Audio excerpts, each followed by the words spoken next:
Do you remember that championship Villanova team back in 2016? Yeah, the team that went 35-5 and won the NCAA Championship with an insane buzzer beater? 3 seconds at midcourt. Jenkins gives it to Jenkins for the championship.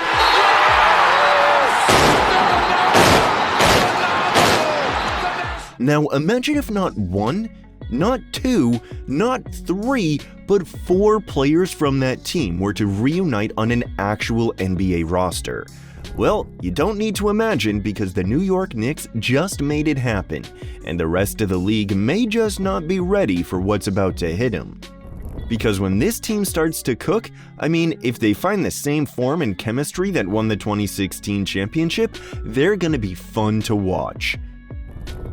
In 1985, the NCAA expanded to 64 teams, allowing more teams to participate in March Madness.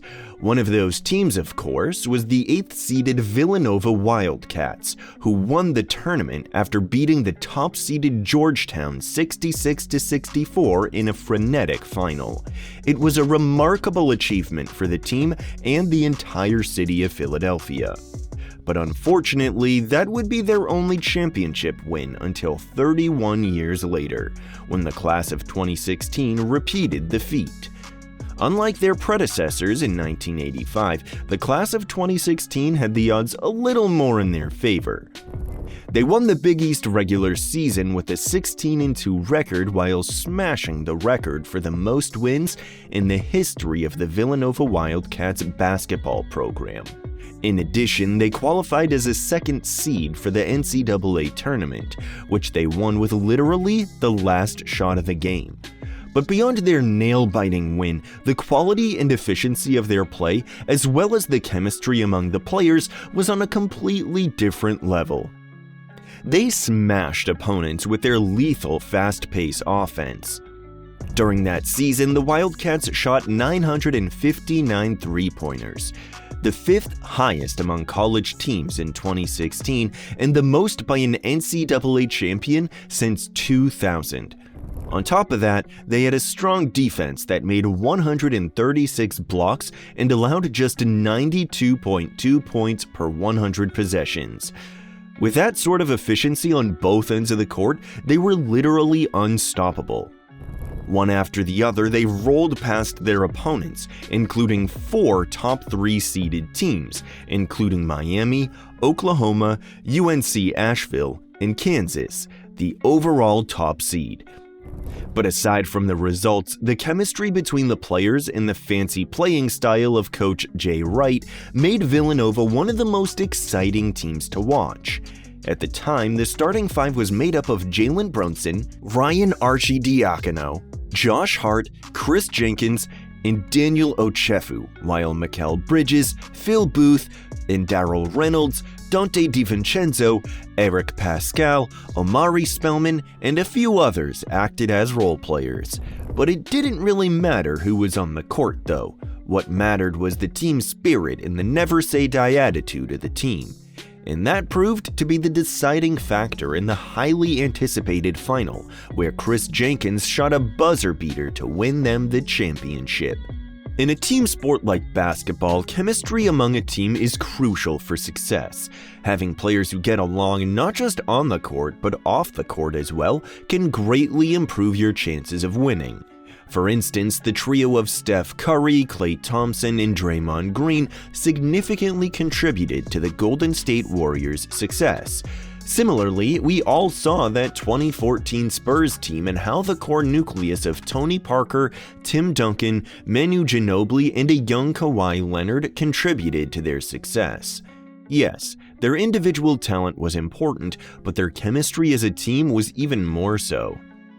Learning from these great teams of the past, the New York Knicks appear to be going in that same direction by assembling a team of players who have already proven to have great chemistry among one another. And to be honest, they've gone about it the right way because their current roster is stacked with good players. In Jalen Brunson, they've got a brilliant playmaker who also contributes loads of points. Don't forget about Julius Randle, a beast in the paint and a versatile player who can influence the game in many different ways.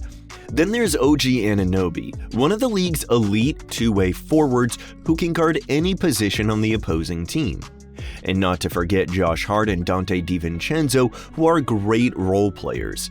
Of course, there's Mikal Bridges, who's expected to bring more balance, depth, and quality to the team.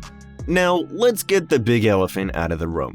We all know that the deal to bring in Bridges was not cheap. Some people might even argue that it's too expensive, especially for a player who has not been named to an All-Star team yet.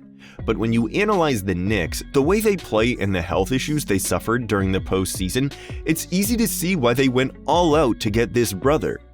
Bridges is easily one of the best 3-and-D players in the league. His 7-foot-plus wingspan is a big plus when it comes to shrinking passing lanes and making crucial deflections. And to cap it all off, he's the NBA's most reliable player. Bridges never missed a single game in college, and since making his NBA debut in October 2018, he has played 15,479 regular season minutes, the most for any player over that period. Also, his 474 consecutive games represent the longest streak by any player in the league over the past 40 seasons. So he's the type of player that will give you at least 70 to 80 games every season. Aside from the fact that he's reliable, Bridges offers a lot of quality on both ends of the court, and his combination with Jalen Brunson is something to look out for. Just listen to what Andre Iguodala had to say. I think Mikal is perfect alongside Jalen Brunson to allow Jalen to beat Jalen. And they both complement each other very, very well. Another thing that fans will be eager to see next season is how Bridges will play alongside OG Anunoby.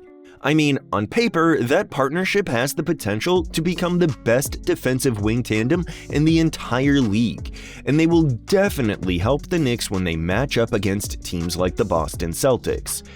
Despite their injury problems last season, the Knicks put together an impressive campaign, winning 50 games in the regular season and going all the way to the second round of the playoffs.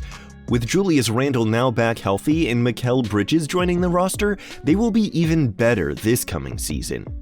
Barring injuries, another deep playoff run seems inevitable. However, the NBA Finals might just be too much of an ask. Now, don't get me wrong, the Knicks have a decent roster with good players, and if all of them were to stay healthy, it'd be difficult to beat them.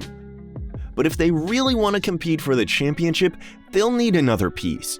Preferably an elite scorer who can share the scoring responsibilities with Brunson and Julius Randle, although it's hard to see how they'll be able to do that considering they're hard capped at the first apron right now.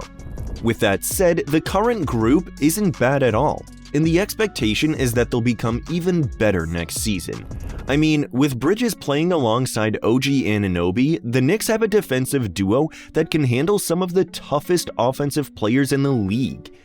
So if Jalen Brunson can maintain the type of form he had last season, coupled with the contributions from guys like Randle, DiVincenzo, and the rest, I expect the New York Knicks to at least make it to the Eastern Conference Finals again next season.